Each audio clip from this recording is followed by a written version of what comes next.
The past few years have seen an astronomical rise in the amount of vloggers and Instagrammers, influencers if you will, traveling to Southeast Asia and particularly the Philippines. One major reason is of course the beauty of the country. For islands, beaches, and jungle waterfalls, the Philippines is a wonderland. However, for every wanderlusting vlogger that goes there to see the sights and learn about the culture, there are also many that just see dollar signs and clickbaiting opportunities, and this is their main purpose in the Philippines. Many Westerners' purpose there is due to their Filipino wife or girlfriend, or maybe they have some background there, like some former U.S. Navy. Some, unfortunately, are old pervs and sex-addicted pickup artists that will spread their diseases like HIV. But in the case of the travel vloggers, they are essentially going there to build their channels, and for little else. We will show you what we mean. For many travel vloggers, they see their channels explode literally the moment they step off the plane in Manila. And they can immediately see the vast majority of their new subs and viewers are Filipinos. Ka-ching! It doesn't take a rocket scientist or even a marketing whiz to figure out what they need to do next. They gotta follow the Philippine butt-kissing formula. It's common knowledge Filipinos are the most active in the world on social media and YouTube. It is also very well known that Filipinos love foreigners, especially white people, and are also obsessed with foreign praise of their country. Now, whether or not this praise is genuine, it doesn't matter. Many Filipinos are totally fine with being bullshitted as long as it's a handsome foreigner doing the bullshitting. Furthermore, there are many OFW that are homesick and are easily clickbaited, especially by the handsome, butt-kissing, fake praise-giving foreigners. So what's an easy way to build a channel? Stay in the Philippines and kiss butt to Filipinos like there's no tomorrow. Dial the clickbaiting up to an 11 and sit back and watch those AdSense dollars roll in. If something bad happens, either ignore it completely or lie and say it rarely happens and say there's no danger, and then they can move right back to the never-ending praise. If they want to leave the Philippines to check out another wonderful Asian country like Japan, they need to be prepared for the butthurt crybabies that will feel insulted that they left the Philippines. The audacity for a foreigner to come to the Philippines and leave, how dare they? Never mind, they might need to do a visa run or take a break from the heat and humidity. Remember, us whites are from cold countries. Most of us are, anyway. But these vloggers have figured out a way around the butthurt subs as well. When they do visit another country, they just trash the country they're visiting. Look for all the negative things. Basically, the opposite formula that they use in the Philippines. That way, their subs don't get butthurt.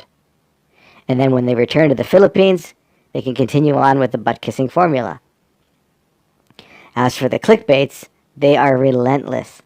For a lot of these butt-kissing foreign vloggers in the Philippines, it's become more about clickbaiting and less about quality content.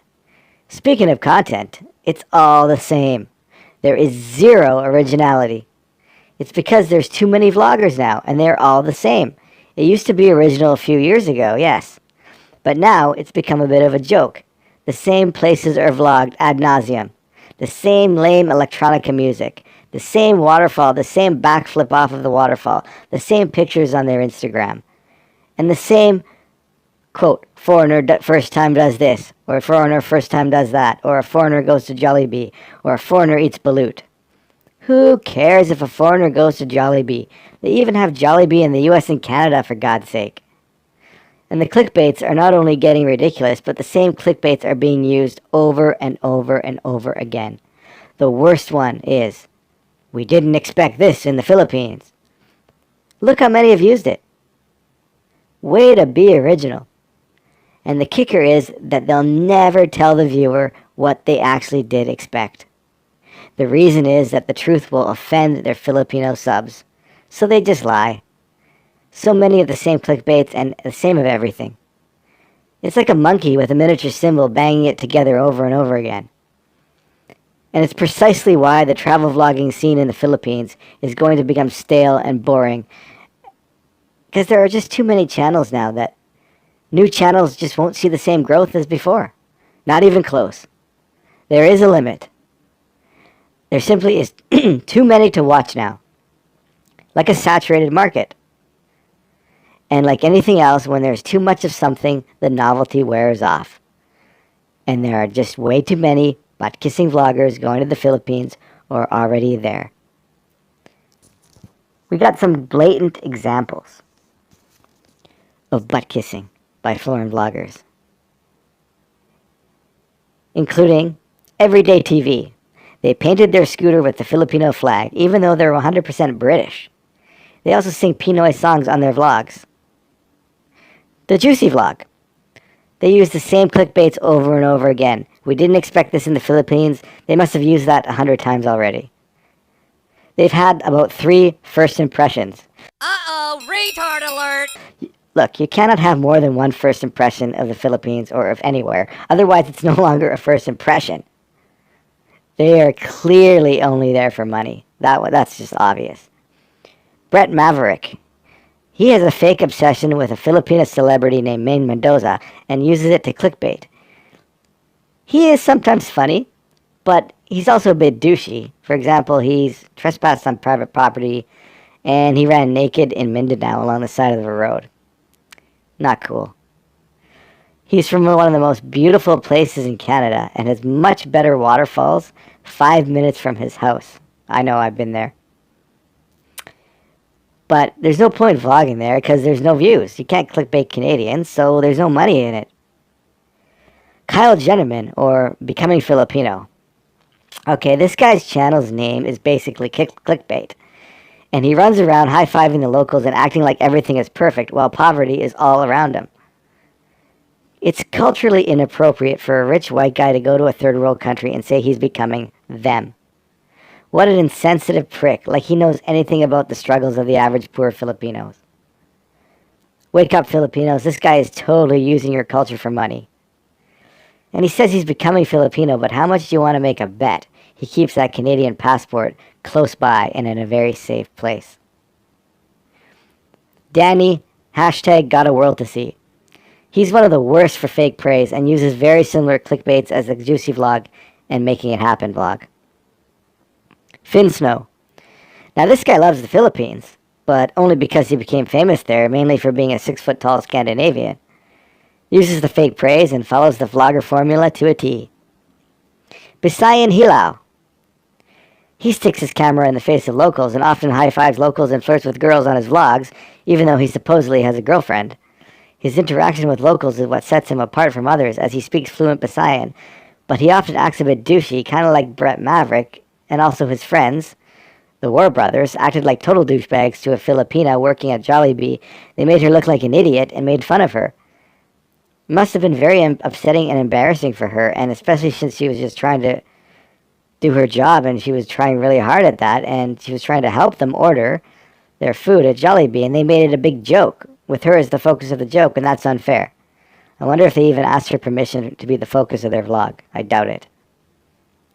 Many of these vloggers lie about things like safety and security. We talked about that already on our last video. We are not saying all of the Philippine vloggers are like this, only some.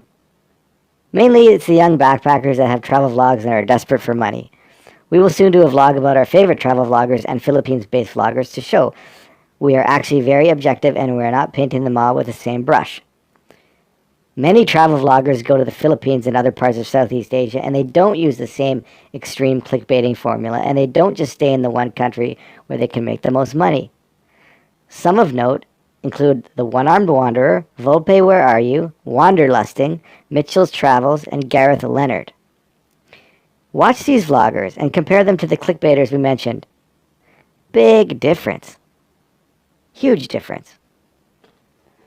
One are actually vlogging for money and the other are vlogging for fun. And one is honest and one is not. And I think it's pretty damn clear which ones are honest and which ones are not.